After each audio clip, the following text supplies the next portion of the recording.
श्री स्वामी समर्थ सर्वांना. कसे आहात सगळे? स्वागत आहे तुमचं माझ्या नवीन व्लॉगमध्ये. आज मी तुमच्यासोबत माझं संध्याकाळचं रुटीन शेअर करणार आहे. दिवसभराची कामं उरकल्यानंतर संध्याकाळची ही वेळ माझ्यासाठी खूपच खास असते. चला तर पाहूया आजची संध्याकाळची सुरुवात कशी होते ते.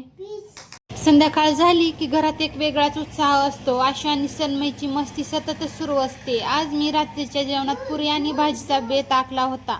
मी किचनमध्ये जाऊन भाजी शिजत घातलेली होतीच. भाजी मंद आचेवर शिजतच होती तोपर्यंत मी मिळालेला वेळ मुलांसोबत घालवला. मुलांसोबत असा वेळ घालवला की दिवसभराचा थकवा पारच गळून जातो. मुलांना ना नवीन नवीन गोष्टीचं खूपच आकर्षण असतं. आशु आणि सन्मयीचं छतावर लावलेल्या लाईट्सची चमक पाहणं चालू होतं.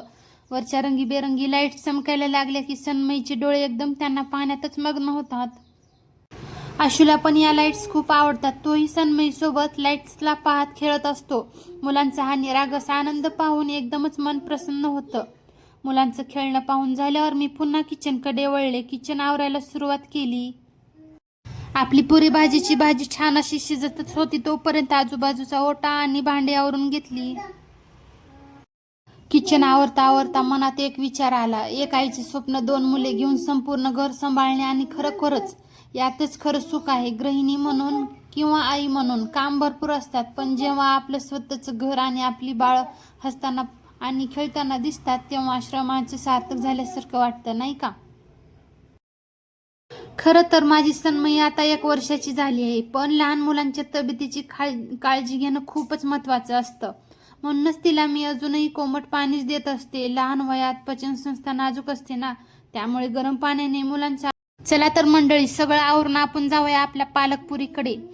खूपच फायदेशीर असतं. सहसा पालकची भाजी खायला नको म्हणतात मुले, पण अशा प्रकारे पालकची पुरी वगैरे करून दिली की मुले अगदी आवडीने खातात.